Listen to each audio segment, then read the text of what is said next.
Hey Shalom guys, balik lagi ke Maxi Ministry. Hari ini gue mau berbincang-bincang santai sama salah satu hamba Tuhan yang menurut gue sih beliau punya pendapat yang cukup buat menguatkan setiap saudara untuk bisa mendengarkan apa yang beliau mau sampaikan.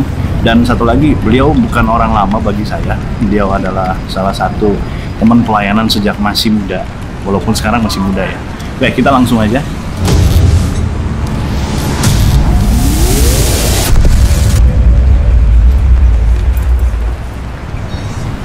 Shalom, bro ya Bes. Shalom, luar biasa. Bro, bisa perkenalkan diri dulu. Oke, hai. Nama saya Yabes Marbun. Saya berasal dari Korea Utara, Om. Sumatera Utara. Lihat dari kumisnya ya. Soalnya mukanya persegi 5, nggak cocok ya dari Korea Utara. Ya, saya tinggal di daerah Tangerang. Saya punya istri satu, punya anak satu, dan hari-hari ini Tuhan lagi percayakan saya beberapa pelayanan yang saya terus kerjakan hari-hari ini dan tentunya untuk kemuliaan Tuhan. Amin. Oke, kita mau ngobrol nih buat setiap yang viewer hari ini ya. Kita mau nanya beberapa hal nih. Ya. Sekarang Bro Yabes sendiri kegiatannya apa? Sekarang lebih kemana di dalam jalur pelayanan? Oke, sekarang saya mengembalakan di sebuah gereja namanya Gereja Bethel Indonesia di daerah apartemen Northland. Northland di daerah Ancol. Kirain di daerah Inggris sana ya? Wis. daerah Ancol. Northland ya, Northland, betul. Sama seperti Tanah Abang, Brotherland. Brotherland. Ya, jadi saya mengembalakan di sana dan kemudian saya juga dipercaya sekarang sebagai wakil rektor di Sekolah Tinggi Teologi Bethel The Way yang di bawah naungan Gereja Bethel Gatot Subroto. Oke, kalau boleh tahu nih dari pertama kali Bro Yabes pelayanan sampai hari ini, itu gaya-gayanya tuh ada yang perubahan nggak? Pasti dong. Berubah gitu ya? Berubah. Tapi always look young. Enggak lah, ini udah kelihatan tuir banget. Dulu perut nggak seperti ini, bro. Lebih ramping ya? Lebih ramping. Sama kita, bro. Oke. Di dalam pelayanan sekarang udah berapa tahun, bro? Kalau dihitung total semua? Kalau total, saya kalau pelayanan ya, semua bidang pelayanan rasanya saya udah pernah jalanin ya. Mulai dari tahun 98 saya mulai melayani. Itu dari Medan. Ya? Dulu saya di Medan, di Medan dan main musik dulu, pelayanan musik. Awalnya dari main Awalnya musik? Sampai tahun cukup lama, sampai tahun 2012-2013. Itu udah di Jakarta? Ke Jakarta? Ke Jakarta tahun 2005. 2005 saya ke Jakarta, waktu itu sekolah teologi ya. Sekolah teologi. Iya. Ambilnya di Jakarta. Ambilnya di Jakarta. Kalau nggak salah, Bro Yabes sendiri keluarga di Medan juga pelayanan semua. Oh iya, papa saya gembala, mama saya gembala. Jadi saya gembala juga. Anugerah Tuhan saya jadi gembala. Tentunya gembala domba ya, bukan gembala harimau ya. Harimau perlu didombakan. Oh, didombakan. Oke, kita mau sharing dikit nih kan sekarang kalau dilihat dari keadaan pandemi di Indonesia lah ya, kita ngomongin Indonesia dulu. Buat kita sebagai orang percaya, ada nggak pandangan dari Bro Yabes yang fenomena buat setiap kita, terutama buat kekuatan dan apa yang harus kita kerjain sih? Ya, jadi memang kita percaya, saya yakin dan saya pikir kita semua juga sependapat dengan saya bahwa semua yang terjadi ini itu tidak mungkin tanpa seizin Tuhan. Benar. Walaupun bukan ada izin itu. Oh iya dong, Ya. Walaupun bukan Tuhan yang buat loh ya.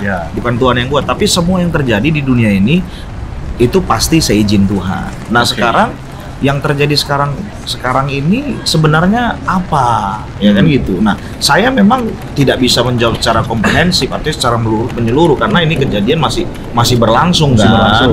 Dan memang dalam waktu 3-4 minggu ini ya saya juga terus merenung gitu. Ini Tuhan ada apa sih sebenarnya gitu. Kalau dilihat dari pandemiknya, kalau dilihat dari masalahnya atau wabahnya, ini bukan kali pertama.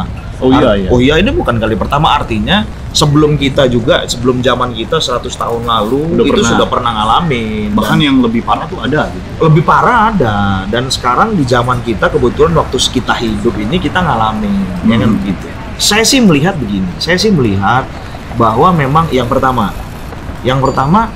hal seperti ini memang sudah dinubuatkan dalam Alkitab. Alkitab memang pada hari-hari terakhir tidak gampang kan. Iya. Nah ini Ini salah satunya. Kita masuk di tahun 2020 sendiri udah banyak kejadian. Udah banyak dari corona ini ya. Oh iya, pertama kali kita disambut dengan banjir kan. Banjir. Oh, tetap dia juga. Loh iya, makanya saya bilang. Jadi sebenarnya apa yang Tuhan mau tunjukin sama kita? Buat kita ini itu sebagai. Tapi bro, percaya nggak percaya ya, dengan kejadian ini orang sekarang kan banyak yang khawatir. Ya dong, khawatir tentunya. Waduh, nih gue kena nggak nih ya, gitu kan. Yang kedua kan, sekarang nih ekonomi mulai merosot nih, orang juga khawatir. Mulai mikir nih, waduh, bagaimana nih persediaan nih, bagaimana tabungan. Bahkan perusahaan-perusahaan gede juga nih, udah banyak merumahkan karyawan nih. Jadi kayak nggak bisa ngandelin kekuatan dia sendiri. Sekarang itu semua kalangan khawatir, bro. Pasti. Semua kalangan khawatir. Nah, jadi yang gue lihat dari sini adalah bahwa yang pertama ya, mungkin Tuhan mau kasih lihat sama kita bahwa sehebat apapun kita, sejago apapun kita, sekaya apapun kita, you are nothing. You are nothing. Without God. Buktinya lo khawatir kan? Pasti. Nah, kalau gue lihat sendiri ya kan banyak sekali lah kita baca di Facebook semua segala macam. Kekhawatirannya kan beda-beda tuh. Iya. Nah, kalau dari sisi kita sebagai orang percaya sendiri, sebagai orang ya, beriman, awal langkah kita tuh harus ngapain sih? Nah, kalau apa yang Tuhan mau? Nah, kalau menurut gua yang harus kita lakukan ya hari-hari ini, yang pertama kita introspeksi diri. Koreksi ya? Koreksi diri dong. Karena kita banyak waktu nih sekarang. Iya, banyak waktu kan sekarang. Sejauh ini kita bagaimana? Kita sama Tuhan bagaimana? Apa yang kita kerjakan kita udah harus bisa evaluasi nih hari-hari ini. Karena ini waktunya nih. Justru kan kita mesti banyak waktu nih untuk merenung. Kan firman Tuhan bilang, ajarlah kami menghitung hari-hari kami yang bijaksana. Nah ini waktunya kita banyak merenung nih hari-hari seperti ini. Jadi jangan sampai kita kebanyakan khawatirnya. No, justru ini waktunya kita quality time sama Tuhan. Kita tanya Tuhan mau ngomong apa nih sama saya nih? Iya kan? Kebanyakan kita yang ngomong ya dulu ya? Kebanyakan kita yang ngomong. Karena kita mau denger itu. Harusnya seperti itu. Nah, dan saya pernah bilang sama teman, saya bilang ada teman yang mungkin ngalamin kekhawatiran, ngalamin sakit sampai dia sakit. Saya bilang hati yang gembira adalah obat. Bukan hanya obat tubuh, tapi obat jiwa juga. Tuh. Dia bilang begini, waduh bro, dalam keadaan begini bagaimana bisa gembira bro? Saya bilang begini, oke, lu nggak bisa bergembira, minimal lu jangan takut. Minimal jangan takut. Minimal jangan takut. Tapi takut boleh ya? Asal jangan lebay. Setuju nggak? Betul. Karena memang ada sisi, setiap manusia itu pasti ada sisi ketakutan. Pasti ada, walaupun sedikit pasti ada. Contoh ya kan, kita nggak makan malam takut buncit. Ya. Oke, so gue juga lihat ya dari beberapa hal yang gue secara pribadi, satu, ya gue mendekatkan diri lebih lagi sama Tuhan gue. Sama gue kan lebih banyak waktu sama family kan. Gue banyak hal-hal yang dibukain sendiri gitu karena gue lihat di belakang dari semua ini ada hal positif yang bisa kita ambil gitu kan. Nah, satu hal lagi nih bro, kan lagi ada rumor tuh yang about this corona things kan dari dua pendeta besar ini. Oh iya. Gue sih pengen dengernya tuh lebih netral ya, karena kita sebagai orang percaya kadang-kadang bacanya juga ya ada pro, ada kontra, jadi beda-beda. Menurut bro gimana? Yang namanya disuruh Tuhan gitu. Jadi gini, wajar ya. Dalam hidup itu ada yang bersifat sekunder, ada yang bersifat prioritas atau primer. Hari-hari ini udah bukan waktunya berdebat lagi, bro. Bersatu. Bagaimana caranya untuk kita mengentaskan ini semua wabah ini? Kita bantu pemerintah dengan kita lakukan do something untuk bisa meminimalisir penyebaran. Ini saya lihat malah banyak yang berdebat. Miris sih. Tapi saya pikir ya oke. Kalau saya lihat sih ya maaf aja nih. Ya berarti Anda menunjukkan siapa Anda. Malah kelihatan gitu. Kelihatan. Waduh. Karena kan hari-hari begini ngapain, buat apa? Ya maaf aja nih. Saya ini orang teologi, saya akademisi. Di mana-mana yang namanya orang reform, orang karismatik, orang Lutheran itu tidak pernah bersatu dalam hal teologi. Dalam hal doktrin cara pandangnya berbeda. Pasti berbeda. Justru karena harus berbeda, mereka baru bisa bersatu. Harus bersatu. Nah, masa bro paksain kehendak untuk saya lakukan atau saya paksain, kan nggak bisa. Kan memang kalau masalah doktrin kita nggak akan bisa bersatu. nggak akan bisa bersatu. Justru dalam hal seperti ini, yuk kita bersatu, gimana kita sama-sama bantu pemerintah, kita lakukan sesuatu untuk mengurangi penyebaran, itu yang paling penting. Daripada kita habisin waktu untuk kita berdebat satu sama Mungkin lain. karena kebanyakan waktu, jadi nganggur nggak ada kerjaan. Bisa jadi. Oke, jadi menurut gue sendiri secara pribadi, kadang-kadang kita sebagai orang percaya, sadar nggak sadar, suka kelewat batas sendiri. Betul.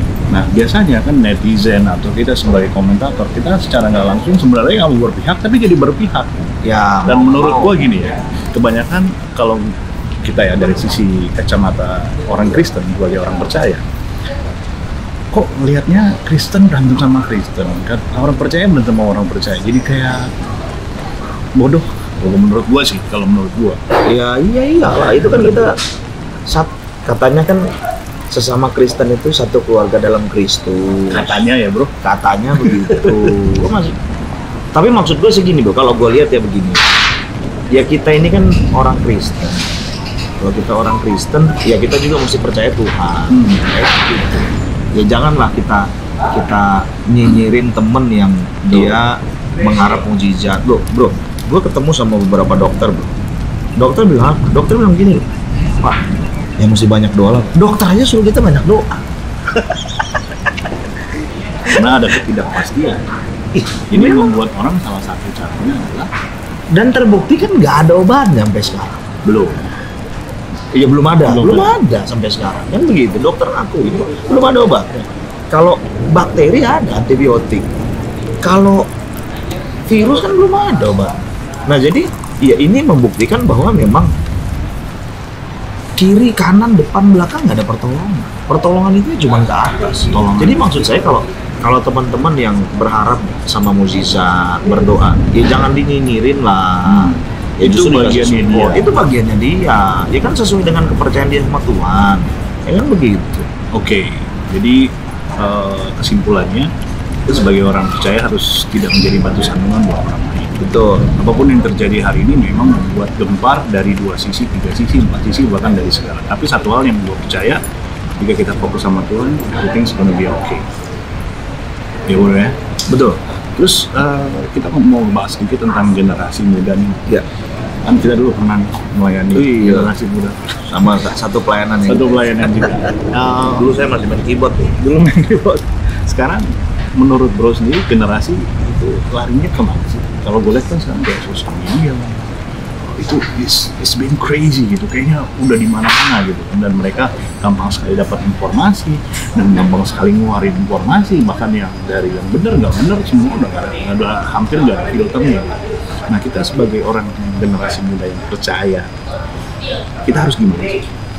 Ini sekarang zaman digitalisasi, ya 4.0, ya kan? Di zaman dimana anak-anak muda itu tahu segalanya, kepo segalanya. Sotoy. Ya, bukan sotong ya, sotoy ya. Sotong enak bro. Sotong enak. Nah jadi ini zaman dimana semuanya terbuka. Ya kan? Kalau zaman dulu kita masih muda, masih dikontrol sama orang tua. Sekarang nggak bisa dikontrol. Jadi gimana sih respon kita atau gimana sih strategi kita supaya jadi benar-benar walaupun dalam kondisi seperti ini kita tetap berjalan dalam rule yang benar gitu kan? Pertama, saran gua, jangan jauhkan pertemuan atau komunitas-komunitas yang menguatkan, komunitas rohani. Oke. Karena apa? Lo banyak lo anak-anak muda sekarang dia menyendiri di tengah keramaian, dia merasa punya dunia sendiri. Padahal kita nggak tahu dia punya masalah dan segala macam. Banyak juga yang gara-gara mereka dengan kesendirian itu ada yang bunuh diri atau banyak banget. Makanya sekarang itu gini loh. Oke, sekarang kita bisa Zoom, kita bisa video call, kita bisa lihat di medsos. Tapi satu hal yang belum tergantikan hari ini adalah seperti ini kita ketemu, touching seperti ini. Nah, kalau bisa teman-teman setelah pandemi ini selesai, jangan jauhkan pertemuan-pertemuan komsel. Penting ya, bro. Penting banget, saling mengasah karena waduh, ini bro nih, ya maaf ini bisa dipergunakan untuk pelayanan. Tapi kalau salah mempergunakan, ini bisa lebih jahat dari setan. Ini sensitif tuh. Sensitif. Gua ngetik apa orang artinya beda misalnya. Betul, karena kan dia baca kan bukan dengar kan, mimik juga nggak kelihatan kan. Nah makanya, nah jadi itu yang pertama. Jadi jangan jauhkan pertemuan komunitas kerohanian. Karena apa? Di situ kita saling nguatin, saling jaga. Biasanya anak muda itu kalau dia sendiri, dia ya maaf nih nonton porno, nonton bokep dan segala macem kan. Tapi kalau lagi rame-rame, nggak berani, dia akan segan sama temennya gitu. Ada malunya. Nah itu kan penting tuh. Tapi kalau ngumpul nonton rame-rame itu bahaya, bro. Itu pasti bukan persekutuan Kristen. Salah grup. Salah tempat itu. Nah itu yang pertama. Nah yang kedua, dia harus punya komunitas yang benar. Yang punya komunitas yang benar, masuk dalam komsel. Yang pertama. Itu yang pertama. Yang kedua, apa yang harus kita lakukan? Yang kedua, yuk terlibat dalam pelayanan. Pelayanan itu nggak harus di gereja. Nggak harus di gereja. Pelayanan itu, kalau menurut pengertian gue, pelayanan itu segala sesuatu yang lo lakuin untuk Tuhan, itu pelayanan. Sesuatu untuk Tuhan. Itu pelayanan. Iya. Di jalan lo bisa melayani. Di rumah, di sekolah bisa. Kalau lo ngelakuin itu, lo nggak punya banyak waktu untuk melakukan yang nggak penting. Karena kita udah terlalu sibuk untuk hal yang baik buat Tuhan. Iya betul. Pak, tapi kan saya kerja loh. Itu juga pelayanan. Setuju. Di dalam pekerjaan lo bisa nginjil, lo bisa sampaikan tentang Kristus, bisa do the best, lakukan yang terbaik, ya kan? Di gereja, di keluarga. Kalau kita lakuin itu, kita nggak punya banyak waktu untuk kita lakukan hal-hal yang nggak benar gitu kan. Dan kadang-kadang begini, sama seperti Bang Napi bilang, hati-hati, kejahatan itu bukan timbul karena niat, tapi karena kesempatan. Nah kalau kita kasih banyak kesempatan untuk tidak melakukan apa-apa, disitulah iblis itu masuk. Jadi kita melakukan banyak hal yang negatif. Makanya kita mesti sibukkan diri dengan hal yang positif. Jadi yang pertama, dua hal aja sebenarnya. Gak usah banyak-banyak. Anak muda jangan kasih banyak-banyak. Dua aja. Jangan jauhkan pertemuan dengan pertemuan simpan yang sisanya bro buat next. Oh iya. Nah yang kedua itu disibukkan diri dengan hal yang positif. Oke. Jadi hari ini kita belajar sesuatu yang mungkin nggak baru ya kalau menurut gue, dan sebenarnya ini udah sering disampaikan, tapi banyak sekali generasi sekarang lebih banyak cuman mendengar tapi tidak melakukan kalau menurut gue. Nah sekarang hari-hari ini gue rasa kita harus menjadi generasi muda yang mau melakukan, menjadi pelaku. Dan ketika lo menjadi pelaku, lo bisa jadi terang dan garam buat banyak orang. Betul. Karena gue rasa orang-orang yang tersesat di sana perlu terang dan garam. Betul, bro. Kemarin tuh belum lama gue ada pertemuan dengan beberapa leader-leader youth ya, anak-anak muda. Apa sih isu yang paling menarik sekarang atau isu yang paling diangkat sekarang tentang masalah anak muda? Satu, selfish, mementingkan diri sendiri, egois. Iya, pokoknya tentang aku semuanya. Iya. Nah makanya, waduh ini nggak bisa nih. Nah poin kedua tadi, kalau lo melakukan sesuatu hal yang positif, melayani untuk orang lain, itulah satu-satunya obat untuk menangkal atau untuk menanggulangi keakuan kita. Karena kalau kita lakukan itu, kita sedang bukan mikirin diri kita mikirin itu. Do something for someone. Iya. It's deep. Ternyata untuk melakukan sesuatu untuk orang lain itu bukan perkara yang segampang. Dia mesti ngelewatin fase di mana dia tidak mikirin diri sendiri. Ini kalau bahasa sederhana gue gini bro, ya kan? Ini bahasa sederhana lah, bahasa anak sekolah minggu. Kita kalau mikirin diri sendiri, Tuhan bilang begini, lu udah mikirin diri sendiri, ya udah.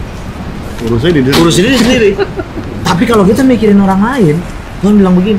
Terus kita tanya, Tuhan, gue mikirin orang lain, yang mikirin gue siapa? Kata Tuhan, aku yang mikirin kamu. Apa yang menjadi bagian Tuhan itu? Iya, betul. Karena kita nggak selfish. Betul, kita nggak mikirin diri sendiri. Tapi ketika lu selfish, malah pokoknya dari mikirin diri sendiri, dari egois itu muncul segala kejahatan. Kenapa orang jatuh narkoba? Karena mikirin diri sendiri, pengen enak, pengen lupain semuanya, pengen nikmati, pelarian. Karena dia takut dirinya sakit, dia takut dirinya terluka, makanya dia pakai narkoba. Kalau udah pakai narkoba udah nggak bikin orang lain. Makanya, and it's happened to me too. Jadi menurut gua sekarang ini generasi muda yang mungkin yang nonton ya hari ini, you guys have to learn that two simple step ya. Yang pertama, jangan jauhkan komunitas. Jangan jauhkan dirimu dari komunitas yang benar, yang baik. Yang kedua, do something for others. Jadi kalau kita nggak bisa ngelakuin sesuatu buat orang lain, gimana kita bisa bilang sayang sama Tuhan kalau yang kelihatannya kita nggak sayang? Soalnya firman Tuhan kan dia, kalau engkau melakukan sesuatu kepada orang yang hina ini, engkau sudah melakukannya buatku. Sedang. Jadi jurusnya, formulanya sebenarnya itu ya. Iya. Orang kadang-kadang mikir I have to do something for myself and then I can. Dan ini yang terpenting bro, kalau kita melakukan itu, kita sedang melakukan apa yang Yesus pernah lakukan. Sedang. Ya kan? Yesus di dunia ngapain? Buat orang lain. Bahkan dirinya sendiri dia kasih buat orang lain. Kita nggak usah sampai mati lah buat orang lain. Apa? Setengah mati. Gak usah sampai, minimal ya kan traktir orang. Nah, itu juga bagus. Oke guys, jadi hari ini obrolan kita obrolan santai. Ada beberapa hal yang tadi kita udah pelajarin dari Pastor Yabes sendiri. Dan gua percaya gini bahwa kedepannya banyak lagi nih kita mau ngomongin. Oh iya dong. Banyak lagi nanti kita bahas lagi di Maxi Ministry channel. Dan lo orang sebelum kita tutup, mungkin Bro Yabes ada satu ayat yang bisa di-sharingkan buat setiap kita butuh kekuatan, khususnya buat kita-kita nih yang lagi di dalam keadaan. Ya, jadi pesan gue sama kita semua teman-teman, dan ini buat gue juga, kita harus tetap bersemangat. Firman Tuhan berkata dalam Amsal 18 ayat ke-14, orang yang bersemangat mampu menahan penderitaannya. Gak bisa dipungkiri, semua orang lagi menderita sekarang. Tapi percayalah, orang yang bersemangat itu mampu menahan penderitaannya sampai penderitaan ini lewat. Kita akan menang, menerima berkat-berkat Tuhan yang luar biasa. Siap terima berkat, harus jadi berkat dulu buat orang lain. Amin. Amin. Oke, thanks for watching. Nanti kita balik lagi ke channel-channel yang berikutnya. Shalom. Shalom. Peace. I'm out.